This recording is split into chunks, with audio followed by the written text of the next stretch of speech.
intellectual walk with God. So that's what this is for, to really buttress our beliefs and also to be able to engage with the world on the objections to Christianity. So that's the goal of this. Not too many announcements this time. I did want to mention, though, coming up to Easter season, we always have a lot of Discovery Channel, these cable shows, and even on the networks, these attacking Christianity, or, did he really rise from the dead? What was that mystery that happened 3 days after they created the church? All these different theories that go counter to the Christian worldview. But this year, there's two fairly, as far as what I understand, orthodox films have been released. One is The Young Messiah, and it does delve into some skepticism of what the early life of Christ was about. So take that with a grain of salt. But compare that to whatever else is out there in the movies right now, and it might be a better option. The other one is Risen, which I've heard a lot of good reviews about, and they're both big Hollywood productions. So the reason why I'm mentioning movies is because it's an easy way to bring up the conversation on Monday mornings at the water cooler, right? How was your weekend? That's a question we all get. Well, I went to the movies. What'd you see? And it's a way to be able to get into that conversation. I wanted to mention, sorry to put you on the spot, Paul, but Paul Wilson from U of A is here. He's on the Veritas committee, and he's been introducing the speaker at Veritas at U of A for the last 5-6 years? 6 years. 6 years. And so if you have any questions about what they do, ask Paul. He's also involved in other campus ministries there. And we try to advertise that every year. They have big name speakers, usually academics or Christians that can represent Christianity well in the secular setting. So I want to do what I can to support that. This class is going to be a class on intelligent design and evolution. And since that's not my bailiwick, that's not something that I'm really schooled in, I brought in a friend of mine that I'm going to introduce in a minute, Peter Pomonis. And Peter, you can just raise your hands. Peter studied the topic for a little while, let him kind of introduce himself, but with the high-profile Dover case in 2005, we got him asking questions, and so he just dove into the topic and really investigated himself. So I'm excited to have him here to share. It is such a big topic. We tackle these big topics, and usually we have to get it in just that hour. But this time we're going to have the benefit of doing it 2 months in a row. So whatever we don't cover this time, we can cover next time in April. I think it's April 10th or something like that. Around that. I think it is April 10th, yeah. And so I hope you come back and pray for more after this. So I'm going to open us up in prayer, and then start with a little soapbox, and then hand it off to Peter. Father in heaven, thank you for this time together here. We ask you to open up our minds to see your truth amidst all the confusion that the world presents us, that sounds so smart and so wise, but turns out to be really foolish. Lord, we just ask that you allow us to absorb the truth and the knowledge we learned here today. Let Peter speak with your power of your Spirit, and Lord, let us go out boldly, proclaiming your name as your ambassadors. In Jesus' name, amen. Last time I was up here, I did something that was real successful in our conference that we had. It was successful at the same time it was very uncomfortable for many people. The first thing, the way it opened up, do you remember, if those who were there? Sean McDowell played the atheist, and I couldn't hear a whole lot other than what was amplified because I was way in the back, but I could hear tension in the voices of the people that were, everybody's Christian for the most part. I mean, the people asking questions, and certainly Sean, but when he was pushing back, he played it really well. I mean, he played a really good atheist. And so what it did is it stirred the pot. It made people feel really uncomfortable. So we could say, here's why it's important, here's why you need apologetics, but to show it and to feel it is a whole nother thing. So I may not be Sean McDowell, but I'm going to try to play the atheist role play as the Darwinian evolutionist just for about 5 minutes, and then I'll have Peter come and take over. The liability in doing this is that I leave you with all these doubts that, oh, that was a good point. Maybe evolution is true. So, not giving myself that much credit that I'm a good atheist role player as an evolutionist, but I want you to jot down if in your mind or on paper any objections that weren't resolved throughout the presentation, and then just ask questions at the end, because we're going to have time at the end for some questions. Ready? Ready for it? Okay. So this way, last time I had my actual atheist father-in-law's hat on, but I didn't have my big slide that said skeptic in the background, so I want to make sure there's no doubt of what we're doing today in case, for the latecomers. Hey, Jack. I'm a skeptic. So I jotted down some notes, knowing I was going to come to speak to a Christian group, and I wanted to start off by saying Darwinism is just plain common sense. I mean, we've all seen the images, the tree of life, or not the tree of life, the different species on the tree, Darwin's tree, and we've seen the evolution from the primate species up to the Homo sapiens. And so if you look at that, you see common sense. We'll do questions at the end. I'm just going to ask you if you could speak a little louder. A little loud? Okay, great, thanks. So if you look at Darwinism, look at his theory, he's just bringing up stuff we all already knew, right? So it was just a great idea that any of us could have pointed to, but he's the one that happened to discover it.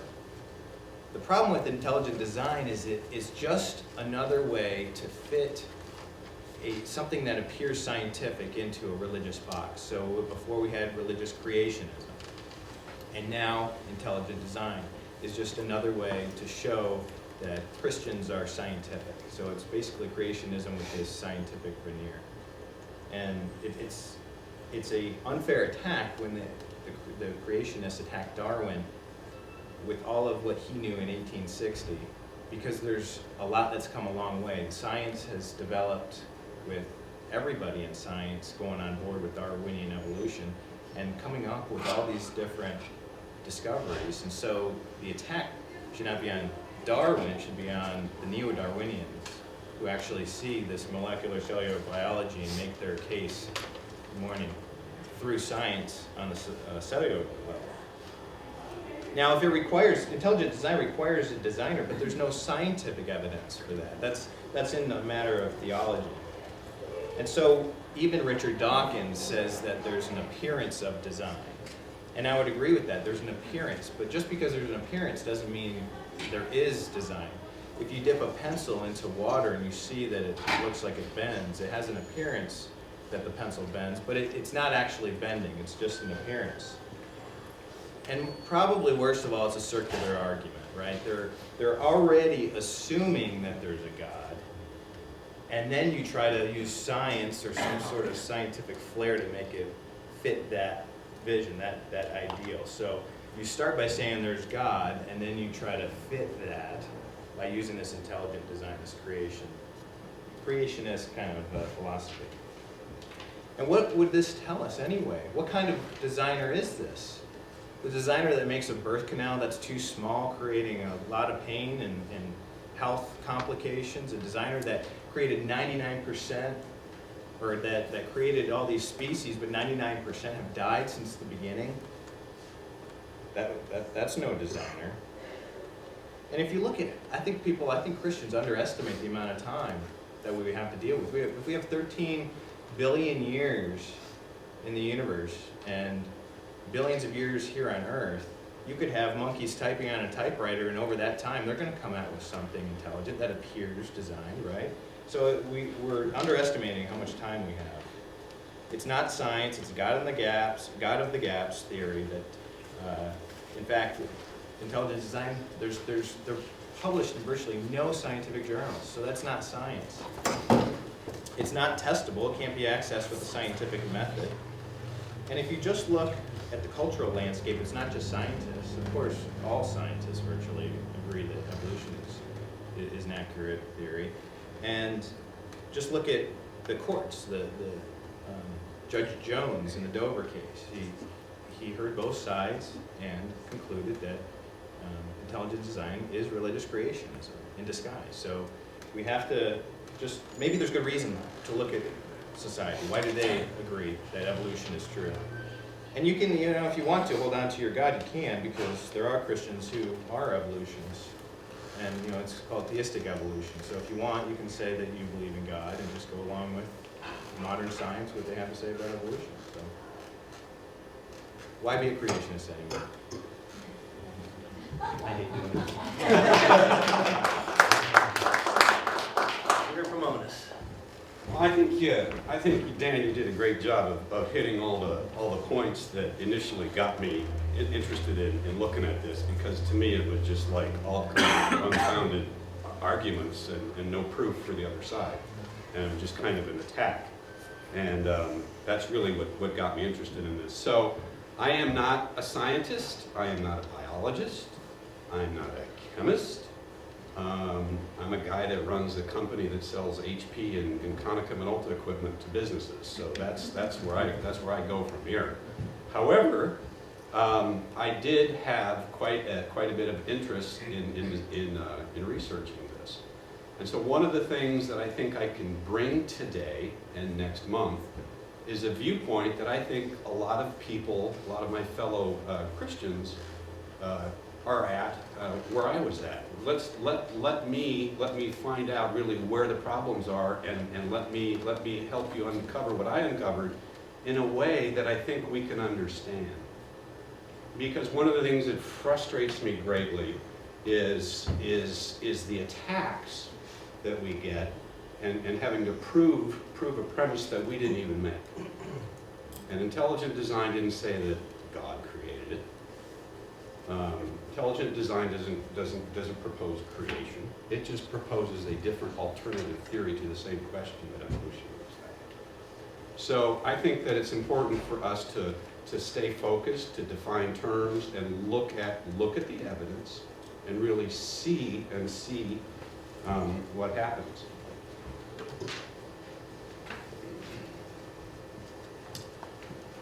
So I'm just going to start off with this one Bible verse from 1 Peter, and a lot of us in apologetics are familiar with this, but it's, "In your hearts, honor Christ, the Lord is holy, always being prepared to make a defense to anyone who asks you for a reason for the hope that is in you, yet do it with gentleness and respect." And maybe we'll get to some point where we'll see some reasons on why evolution has some problems and why intelligent design may be a good alternative.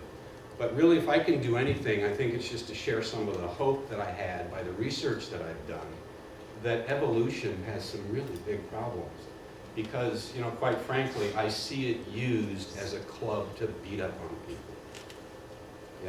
Christianity has a lot of strength. There's a lot of good arguments for the existence of God. There's a lot of good arguments for the resurrection of Jesus Christ. And intelligent design is just another layer that I think lends credibility to people like us who are open to the fact that there may be something out there that did something in a creative way. So that's the hope that I have. And if you're interested in, you can pass on some of the materials that I've used and the websites that I frequently visit that speak to us at the layperson level. And I really think that's what we need. But before I start, I just want to read a little story or a little joke. If I stand over here, is that better for you guys to see? This is by a gentleman named Thomas Cathcart. And it says, "Holmes and Watson," Sherlock Holmes and Dr. Watson, are on a camping trip. In the middle of the night, Holmes wakes up and gives Dr. Watson a nudge. Watson says, "Look up in the sky." Holmes says, "Watson, look up in the sky and tell me what you see." "I see millions of stars, Holmes," said Watson. "And what do you conclude from that, Watson?" Watson thinks for a moment. "Well, astronomically it tells me that there are millions of galaxies and potentially billions of planets. Astrologically, I observe that Saturn is in Leo. Horologically, I deduce that the time is approximately 3:15. Meteorologically, I suspect that we will have a beautiful day tomorrow. Theologically, I see that God is all-powerful and we are small and insignificant. What does it tell you, Holmes?" "Watson, you idiot, someone has stolen our tent."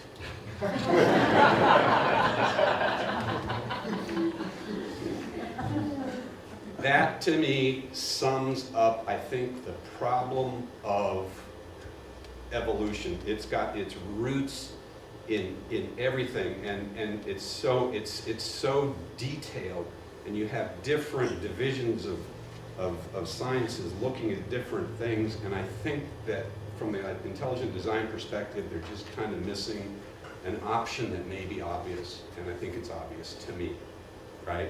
And I think that illustrates it beautifully. So just kind of stay with me and move along. Bear with me, this is the first time I put this together, and we'll get to questions at the end. But I think it's important, first of all, to define terms, because when you're talking to somebody about this subject, evolution can mean so many things. And intelligent design means a lot of things, and as Mr. Skeptic pointed out, he didn't define intelligent design at all. He said that he pointed to God, and intelligent design doesn't claim God. It just claims something else, and we'll get to that. But this is what we're inundated with. These pictures, these symbols, and it's into everything. And so we, as a matter of fact, my little 8-year-old was looking at my PowerPoint presentation with me last night, and she saw this first picture, and she says, "Dad, we didn't come from monkeys," right? But this is what she's going to be, she's exposed to. And these are Darwin's Galapagos finches, things that he studied, and those are things that pointed to him and got him to think about his original theory. And this is just a poster that's available to buy on Amazon that you can put up in a science class or in your kid's room, right? And this just shows this beautiful tree of life with this single point of origin and everything magically going out and becoming something else until you get to the top where you see human beings eventually evolving from other types of animals or creatures. And this is what we have a vague idea of what evolution is. So to talk about this, we want to really define what evolution and intelligent design is. So we're going to be talking about biological evolution, and that's important because biological evolution is really the basis for Darwinian evolution and neo-Darwinian evolution. It's not the origin of life, that's chemical evolution. Okay? So this is biological evolution. But it's change over time, number one. And it can be even billions of years, and just so you know, most leading ID proponents believe the universe is billions of years old. Okay? It also says that there's common ancestry. All forms of life evolved from a single life form. So you're right, if you think of that tree, every form of life came from a single point at some time. So they believe in common ancestry, that everything, every one of us, every other living creature, you could trace us back to a single life form. And this is key, and we're going to be talking about this a lot today, but natural selection acting on random mutation is the primary mechanism by which life forms have evolved, and this is now called the neo-Darwinian mechanism, right? Darwin's original theory was so simple, and now we know so much biologically what's going on with the cell, and they've identified really what's happening. There's what's called neo-Darwinian theory, the new Darwinian theory. And they're saying the mechanism, the thing that causes all of the change and is responsible for all of the change that they claim happened is from random mutation, right, and natural selection. So something mutates and it's beneficial to that organism and it keeps that trait. But that mutation happens at the level of DNA, right? So DNA is mutated. It's an unguided process. It's random. Okay, this is crucial to understand. This is what they're claiming. Okay, we all believe in evolution in one sense that things change over time, right? But where the problem is this mechanism really true? Will it do everything that they claim it does? And we're going to challenge that in 2 ways this morning. We're going to look at that. Intelligent design. According to the theory of intelligent design, certain features of the universe and of living things are best explained by an intelligent cause, not an undirected process such as natural selection. It doesn't say God. It doesn't say Jesus Christ. It's not religion. It just says that what it comes up with is that there's an intelligent cause. It's causation. Causation for the evolutionist is the Darwinian mechanism, random mutation. The problem that we run into is that we're talking to people with different worldviews, and I see this all the time, is they believe that only a certain set of circumstances are possible, and we believe a different set of circumstances are possible as well. So you have to understand that. So a lot of times when you get into these debates or these conversations, you got to understand where the other person is. They may leave no room for other than the Darwinian model, right? You just got to understand that. And to me, that's where the real debate lies. The view held by most scientists and Darwinists is called scientific naturalism. This is their worldview. And it's got some components that says nature is everything, there is nothing beyond it. Right? Who's the guy that says nothing outside the box? Anyway. Nature is also termed as materialism. You might have heard that. Atheists have a materialistic worldview. There's nothing outside of a material object. Man should investigate the truth of nature by scientific methods with all his capacities and resources. So the only way to know something is through scientific methods. Okay? And it doesn't believe in sentimentalism, spiritualism, or supernaturalism. And supernaturalism doesn't include, throwing chicken bones on the ground and casting a spell on somebody. It just means that there's something that we can't see and identify through natural causes. Okay? And that's what scientific naturalism is. So when we get into contentions with theoretical evolutionists, if what they say is proven wrong or there's obstacles with it, they won't open themselves up to anything outside of this view. They're going to go look for another physical cause. Okay? So I think it's just important that we all understand that that's the mindset of people that tend to hold fast to this view. And so this is a summary of where the debate really lies. And this is by Dr. Stephen Meyer, who wrote Darwin's Doubt, which is where I'm getting a lot of information that I'm going to share with you in today's class. But neo-Darwinism and the theory of intelligent design are not two different kinds of inquiry, as some critics have asserted.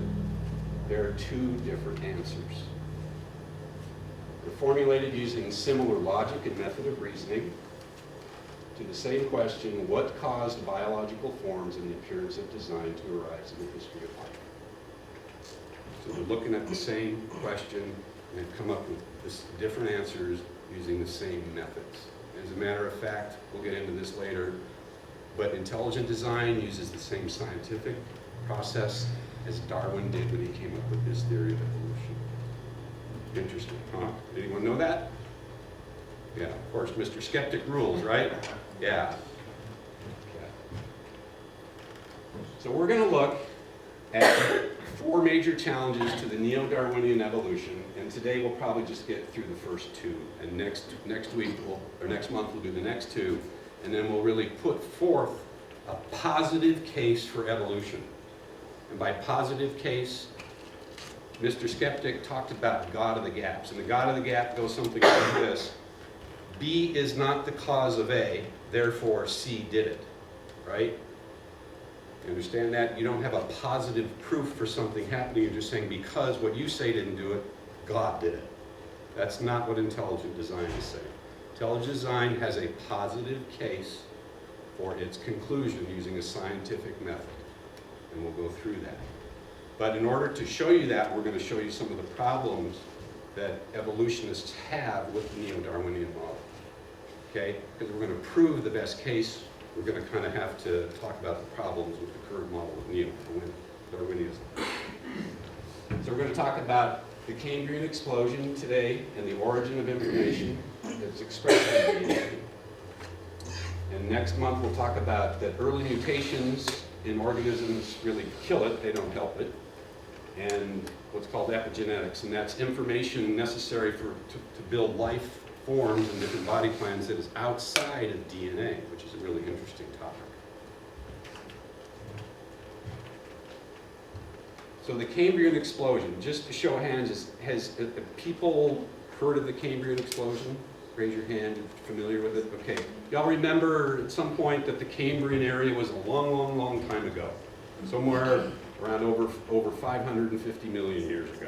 A long time ago, right? And we're gonna challenge the Darwinian model. There does time with DNA plus chance acting to mutate it. Does it really give us new animal features in what we call body plans? Does it do that? The Cambrian explosion was an event that happened about 520 million years ago, according to geologists. Now, I'm sure there are some people in the room that disagree with the age of the Earth. That's okay, because that doesn't come into play with what we're going to talk about. Because what we're going to talk about is what the Darwinists are talking about in terms of time frames and how things work. So I'm not infusing my information into them. We're just going to look at what they claim the problems that they're facing. These, incidentally, are problems that we never hear about, because the scientific community has some real issues with this. And as a matter of fact, a lot of biologists now are calling for a new theory of evolution. There's some serious challenges to it, but we don't ever hear that. Okay, so we're going to look at this. About 520 million years ago, they look into the fossil record and they see what they call the Cambrian explosion, this explosion of new life, new fossils, that happened in an extremely compressed and short period of time. And they have it around 520 million years ago, and this lasted for about 5 to 10 million years that they show in the fossil record, all of these different forms of life coming up, with no ancestral precursors in the fossil record. Okay? So according to Darwin's theory, and Neo-Darwinianism, if the fossils are there, you would see some sort of precursor to those animals, right? They're not there. There's been theories that have been developed, and I can tell you each one of them been debunked. That's great for further reading, kind of listen, how did the scientific community respond to this challenge? This is something that Darwin knew when he first came up with his theory. They expected that they would find more fossils, that they were just missing. Well, what they found was the opposite. They found more distinct life forms that came during that came to life during that time period, with no underlying precursor fossils. So you would expect under the Darwin model that you would just see this slow, gradual development into this life form. They just found the opposite. In a geologically short period of time, 5 to 10 million years geologically is just a blink of the eye. It's less than 1/10 of 1% of the life of Earth. It's a very short period of time. So we see through the fossil record all of these new lives coming into form, into being, during the time of the Cambrian period, and it's been labeled the Cambrian explosion. And I'm just going to show you some of the creatures, and we're going to talk about them a little bit, but they're complex. Because prior to this, we just see simple things like sponges and simple jellyfish in the fossil record. But now we're seeing very complex creatures. One of them is called Animalcaris, and this was one of the predators of the seas, and he was about 3 feet long. And he had a mouth underneath over here, and he would be able to grab his prey, crunch it up, and eat it. So anything that has a mouth and a stomach has digestive enzymes. They're very complex creatures in order to do that, right?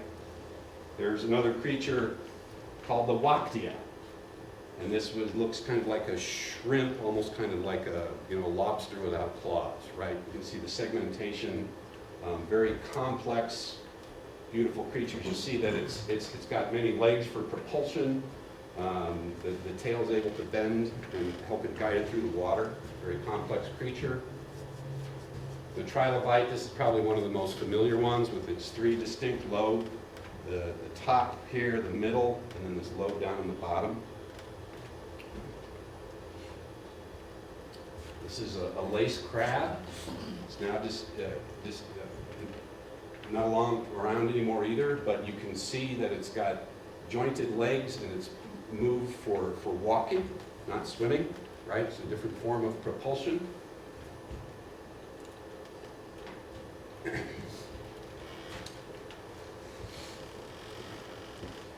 This is about as biologically, or this is about as much as I'm going to get detailed into biology. But what's important to know with the Cambrian explosion and the types of animals that they found is where they fall into the taxonomical order used in biology.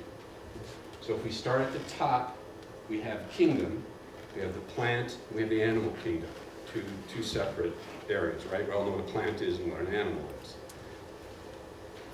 Phylum, class, order, family, genus, species. The further up you go, the more differences there are between the animals that they're classifying. Okay? So animals that are in different phylums have huge distinct differences compared to animals that might be classified in the same family or the same order. They share more features the further down you go. Everybody got that? Understand that? Okay, so we're going to be talking about here the phylum, because what we see in the Cambrian explosion is all those fossils that they've uncovered. They've uncovered 20 different phylum, right? Huge diversity of animals that they found in the fossil, right? In the pre-Cambrian, they found 3 types of animals, 3 different phyla, right? But that happened very near to the Cambrian era. Didn't happen much before the Cambrian era started. So it's very close to when they found that these came into existence, these 20. So 20 out of the 23 phyla known to exist, right, came about 520 million years ago. The later geological periods, right, everything from about 495 million years ago to today, there's only 4 other phyla that they've found fossils of or identified. And there are 9 that don't appear at all in the fossil record. So what does this tell us? This tells us that at 520 million years ago, there was this huge infusion of different life forms that are very distinct from one another, not gradually changed over time, right? But vastly distinct from one another, that appeared suddenly and abruptly without any fossil precursors, right? In a short period of time. They figure between 5 to 10 million years that these came into existence. They can't account for them through the fossil record. The fossil record is incomplete, okay? So what we see is this is a graph that I made, so it's not to scale, and I think if I brought it over to the U of A, they'd probably write me out on a rail. But it's just to show you that if you see these dots, these are where they first appeared in the fossil record. So there were 3 different phyla that appeared in the Cambrian layer, and there were 20 that appeared up in here, right? But they all happened mostly around this time frame, within 5 to 10 million years. So instead of a tree of life with a single ancestor, the fossil record shows us what? More like a grass, right, or an orchard. Just individual life forms popping up individually. Everybody see that? Okay. The fossil record does not show us any gradual change and modification from one to another. The fossil record doesn't show us the ape to man. It doesn't show us that. So it's not as common sense, right, when you look at the fossil record. Okay. So there it is. This is what the tree of life was graphed out to be by a scientist, Haeckel, who also did Haeckel's embryos. You may remember that from science class, some of you that went to school. And this is actually what the tree of life actually looks like as depicted by the fossil record. Drastically different. They can't account for it. They have tried many theories to try to account for this sudden explosion, and the ones that I'm familiar with have been debunked in that book that I showed you before, Darwin's Doubt, he goes into detail on all those and talks about why they're no longer a valid refutation of the Cambrian explosion. So this is still a mystery, okay? We know that the fossil record is incomplete according to what Darwinian evolution would say, but it's also, remember that it's selectively incomplete, and that's what's important. They don't find any fossils that you would normally want to see at these nodes where these main branches come off. They don't have any fossil records here. So the fossil record is incomplete but selectively incomplete. Okay?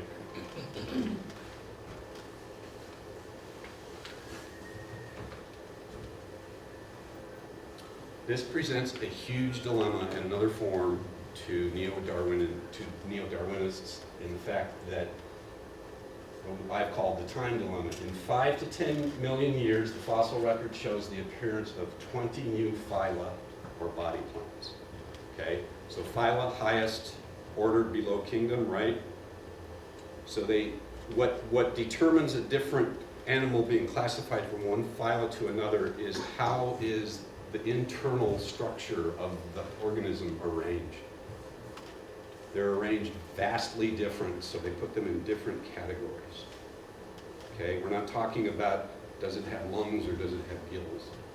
We're talking about how are the organs arranged and what are their functions. Okay, that's why you might see on a real classification, you might see why did they classify a human with a whale? It's because of the way their internal organs are arranged. Is one of the things they really look at when they classify an animal. But in order to create a new and different body plan takes a tremendous amount of mutations in the DNA and a tremendous amount of time to do that. And that's the dilemma that they have because it happened in such a short period of time. How did all these new body plans come up given natural selection, right, and random mutation? That's the mechanism they claim that does all this, that creates everything new. Okay? So if we use their math from what's called population genetics, so there's a group of scientists that's population genetics that study what's the rate of change and mutation in a species.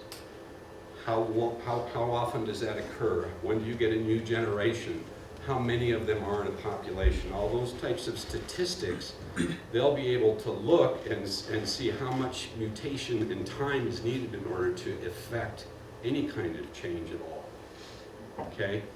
So there have been scientists that said, okay, we're going to study this, we're going to look at that, we're going to use population genetics. And what they've determined is that several, or what we call multiple and coordinated mutations happening along the DNA level would require much more time than the 5 to 10 million years past as evidence from the fossil record. You just mutate the DNA once, you're not going to get a big change. It takes several changes, and guys, they have to be coordinated. They have to happen in an order that makes sense to it in order to evolve. Okay, so they're not only many changes, but they have to be coordinated.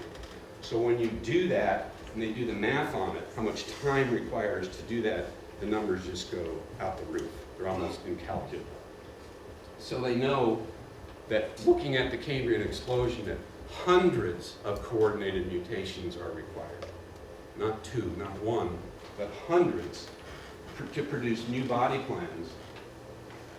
And that requires almost an incalculable amount of time, certainly more than what anybody would say is the age of the universe, way beyond that.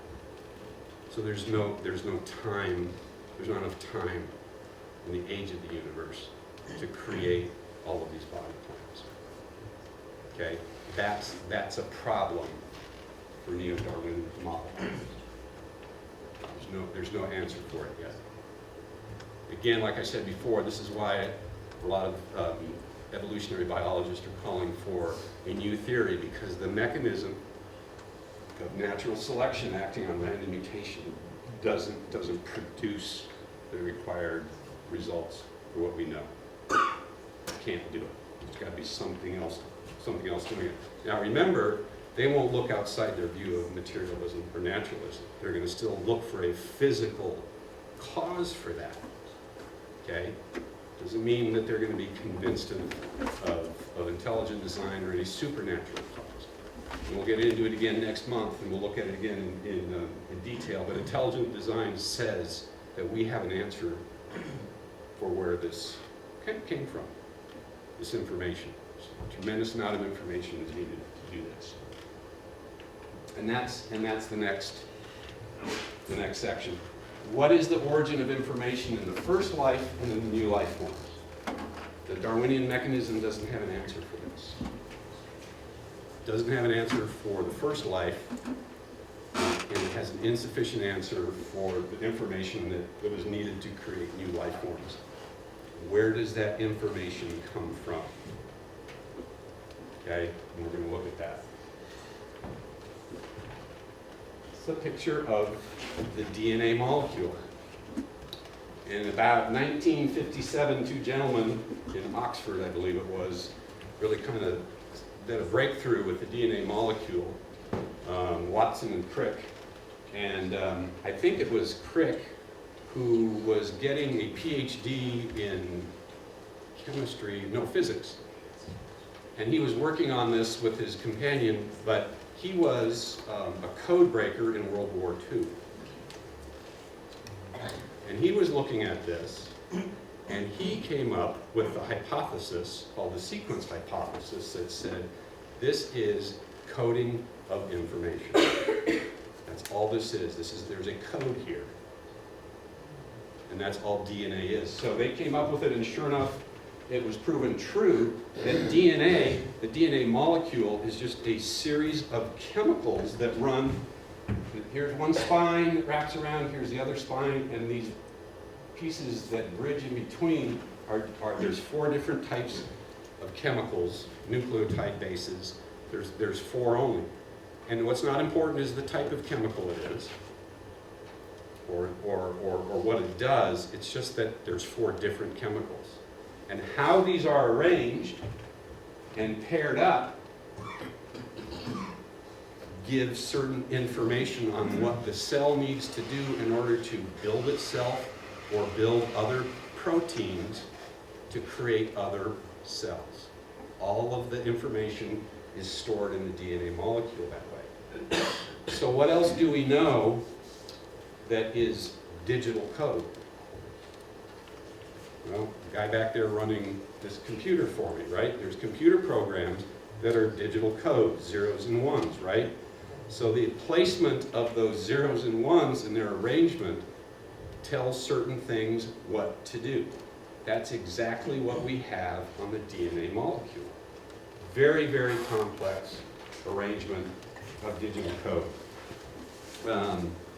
As a matter of fact, Bill Gates said that DNA is like a software program that's beyond complex anything they've ever written. Okay, so DNA, we mean, I shouldn't put myself in that. Scientists like it to computer code. Okay, tells the cell what to do.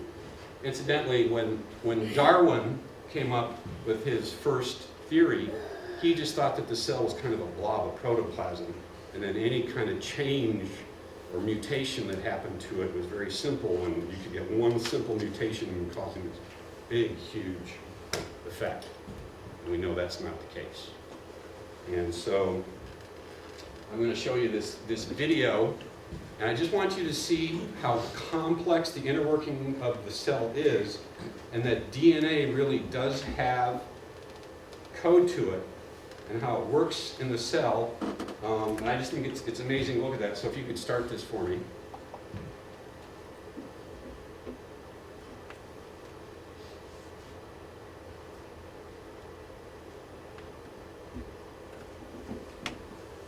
We need volume.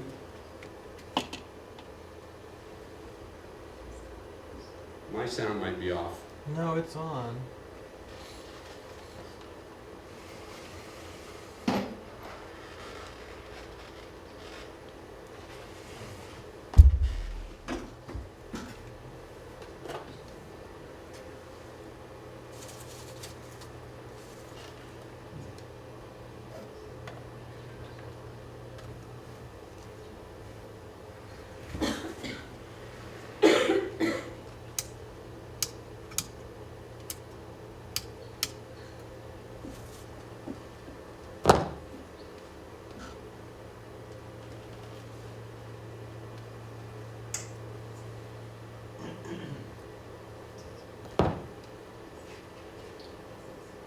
I just think it's not playing through the PowerPoint for some reason.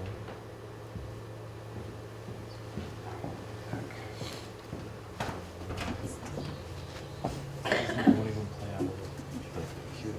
Yeah.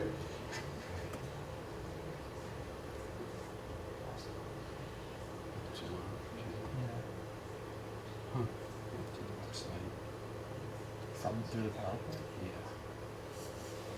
Just some setting. Here, if we we'll just click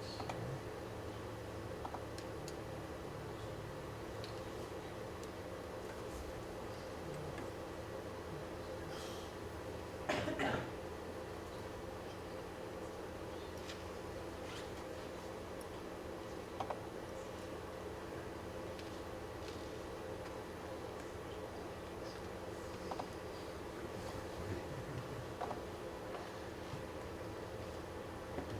Still not playing any sound.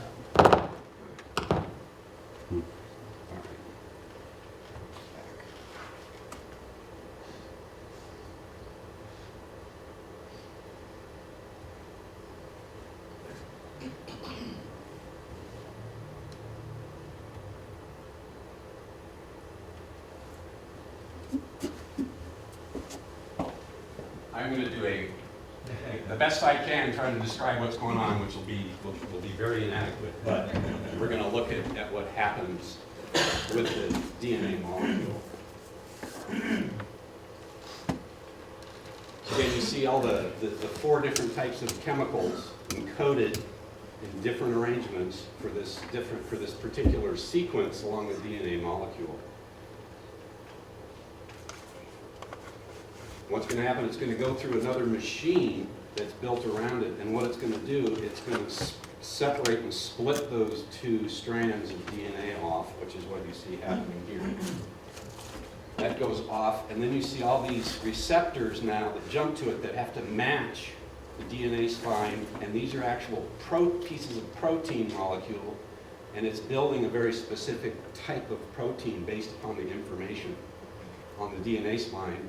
And then once that's done, being encoded and replicated, it's going to go through another device that's actually going to, it knows because of this, it knows exactly where to go because of the information that's on this receptor.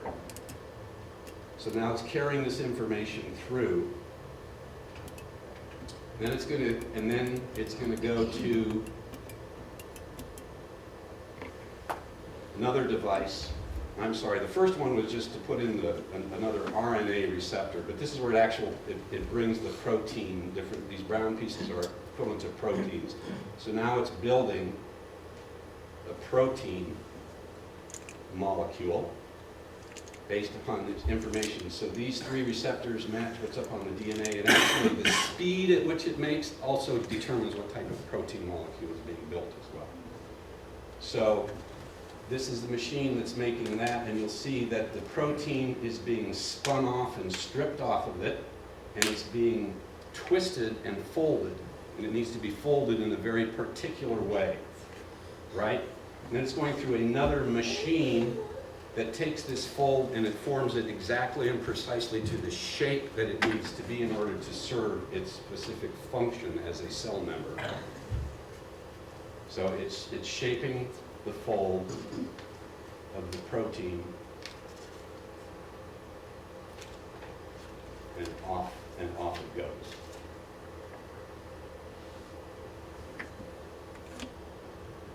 All of that information, right, on how to build that protein is along the DNA molecule.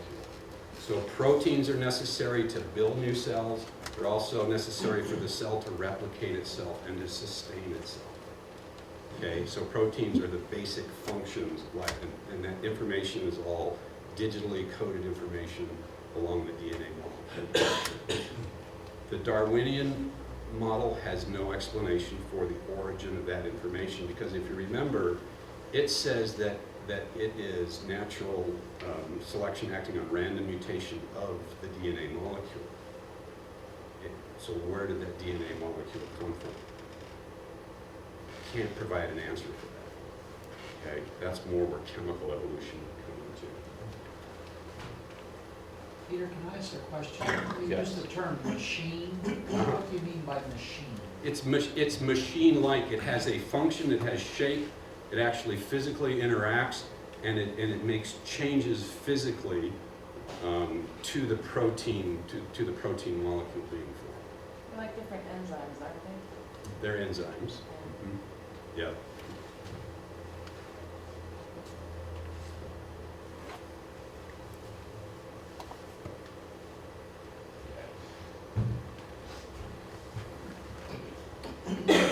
So if we go back, you can see all that information needed just to create one protein molecule, right?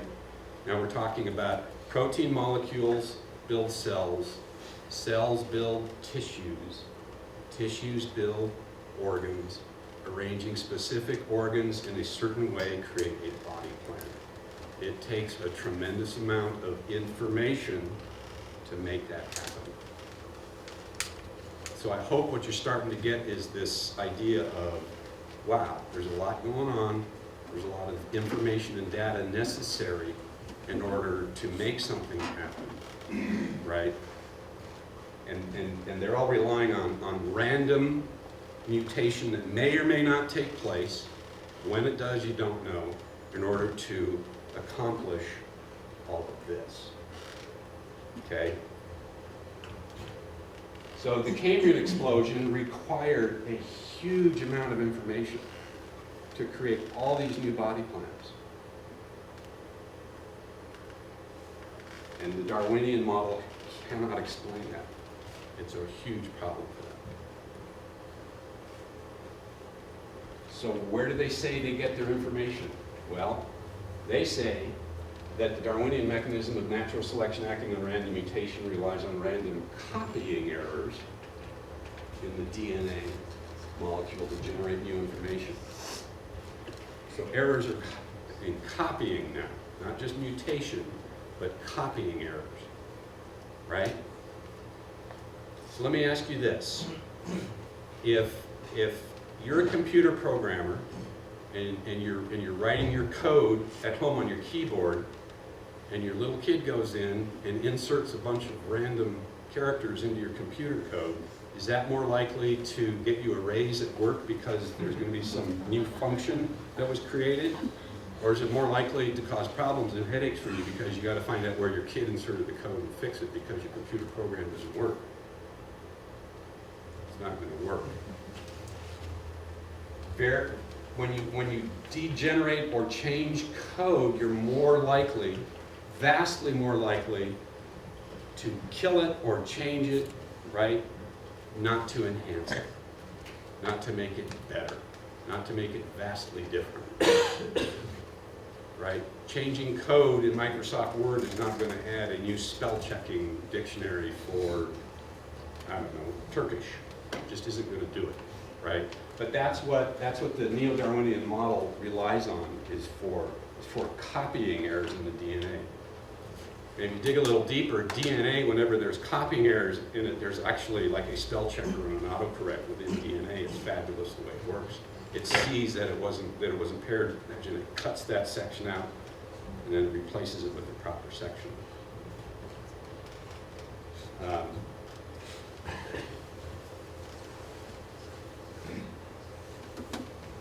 That's where we're gonna leave it for today.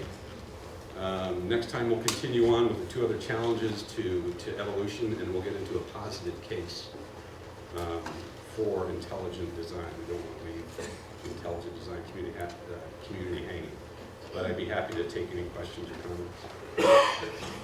So, why is it not enough time when you said it's complex, but when you're talking millions of years, why is that not enough time for the random mutation and natural selection?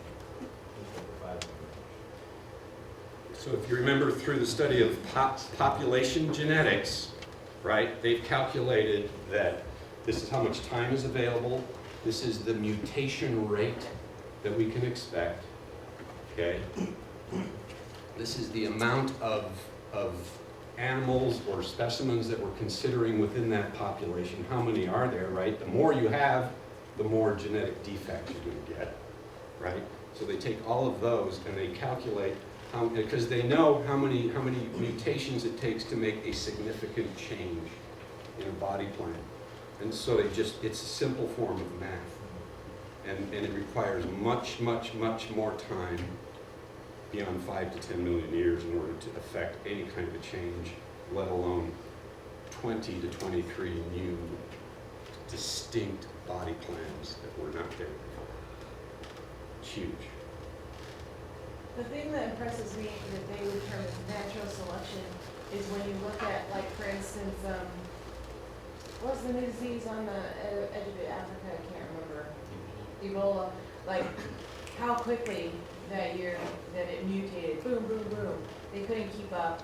There was no, like, super exact baseline that they could use to create, you know, the anti-venom because it kept mutating so fast, so fast, so fast.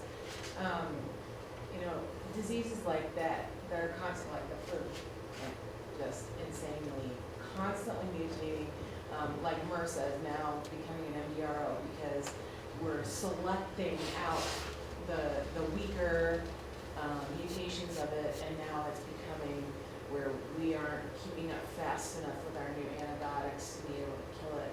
So we're creating, and that's the same sort of like natural selection type.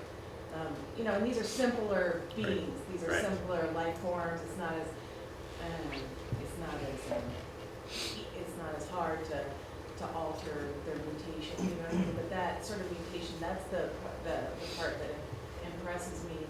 That it does happen in like the microbe world all the time. I see it in the hospital where you're constantly dealing with these mutations that are becoming more powerful because all the weaker forms are killed, and so they're the only one to populate that person, you know what I mean? And then they just explode and take over the real estate. That's the only part of it that I think to myself, wow, what an interesting creation. God is so powerfully boggles the mind what God has made on the super microscopic end down to, you know, the quark, and it boggles the mind what God has created to the, you know, outside the universe, and there are so many galaxies, you know, Right. it points to his infinity that we're going to be happy every day. You know, you bring up a great point too, is that when the biologists study mutation, they want to work with organisms such as bacteria that regenerate very quickly, you know, multiple generations in an hour. So they can study mutation rates and look how to affect changes and all of that. You know, I'm glad you mentioned the naturalistic assumption. You know, I'm a scientist, right? And when my research goes astray, it's normally because I'm not questioning the inherent bias in my assumptions. Because you can't separate your assumptions from bias because they start from nothing, right? And, you know, if you look at the history of science, wherever we've had good science replace science that was less good, you know, Galileo and Copernicus, right, Kepler, you know, Newton, it's because they challenged cultural assumptions that had existed in their previous, you know, generations. And the naturalistic assumption is one that people resist challenging, right, because they need it to be true. And as a good example, I mentioned to Dan, you know, your Cambrian explosion, you know, guys like Stephen Jay Gould, famous paleontologist, and Richard Dawkins, because they don't want to challenge the naturalistic assumption, they then will propose a theory that aliens did it. And so, you know, when you cannot challenge your bias in your assumptions, meaning in this case, bias that, well, there can't be any supernatural, that's purely bias, it's based off of nothing other than that, then you come up with crazy theories. Right. Yeah. Yeah. Thank you for bringing that up again. It's so important to understand that that's the brick that sometimes you just can't move.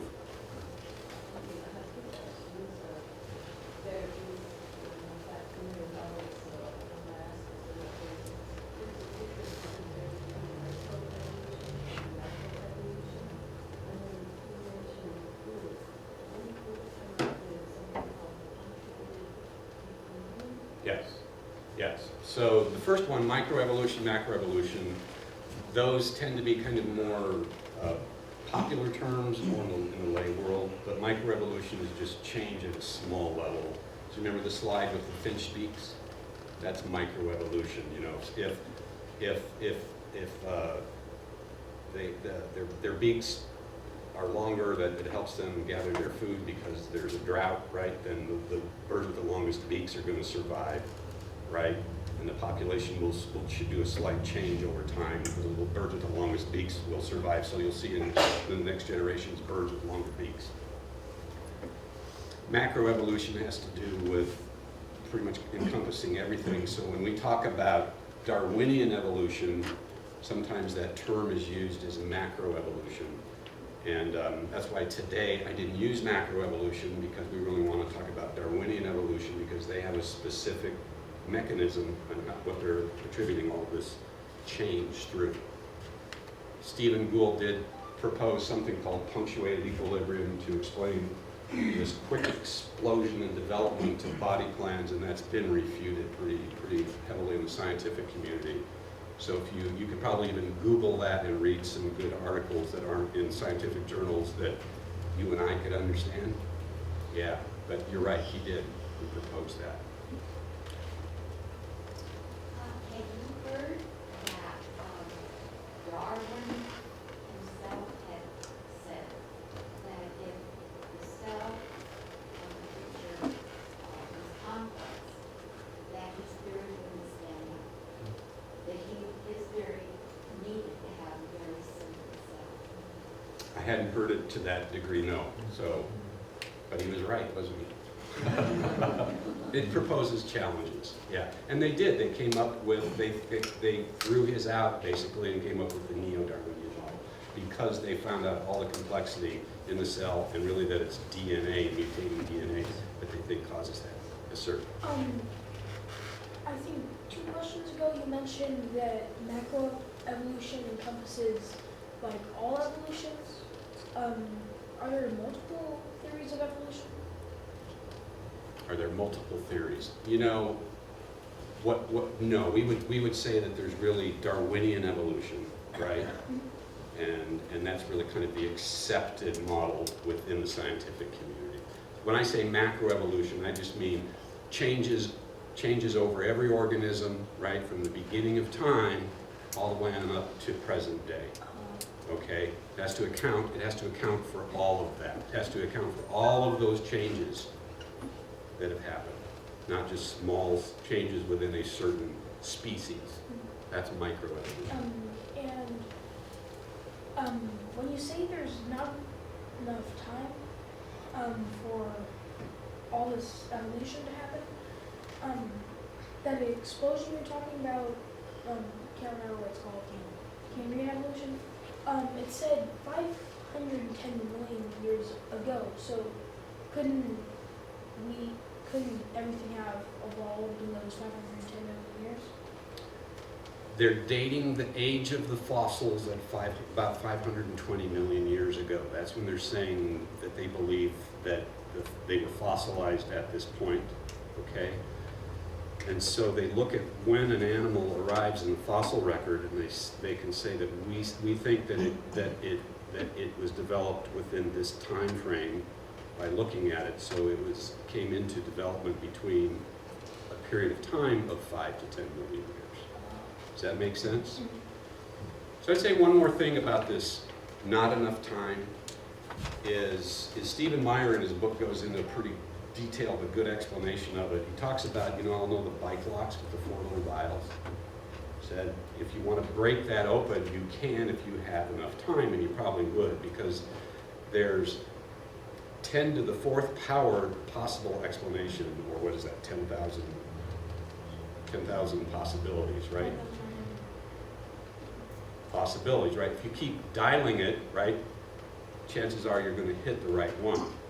Well, mutating DNA and getting a mutation that isn't harmful, not beneficial, but isn't harmful to an organism, right, takes a lot of tries to do that.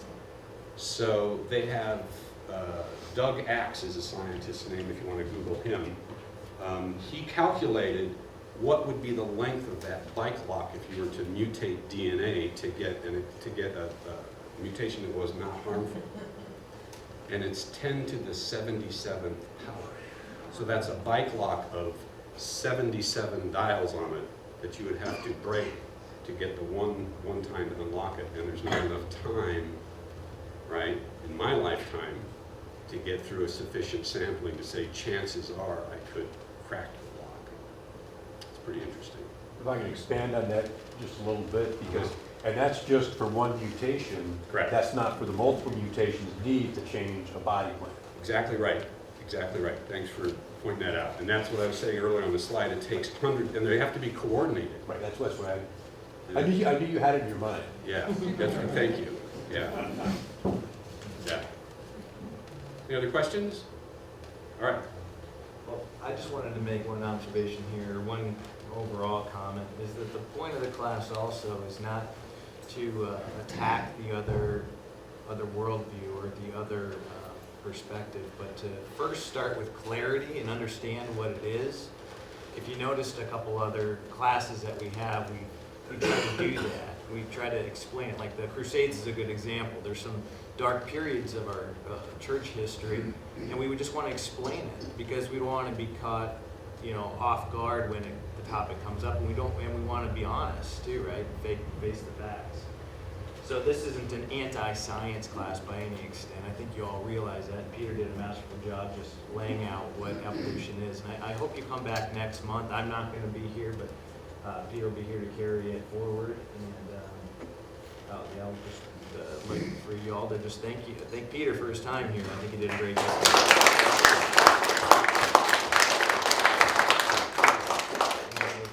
Sure. Holy Father, I want to thank you for the gift of fellowship, where we can come and discuss and lay challenges out openly, with open hearts and open minds. We know that the gift of thinking comes from you, as we are created in your own image, and our curiosity craves for an answer in what is real. And so thankful that you've given me brothers and sisters here who crave the same thing. And we know that ultimately the truth rests in you. We praise and thank you for the opportunity to come together to discuss, to ask questions, and to fellowship as well. So God, we ask that you please go with us today. Please bless us. Please remind us today that this is for you. This is the Lord's day, that you keep our hearts worshipful, grateful. In Christ Jesus' name I pray. Amen.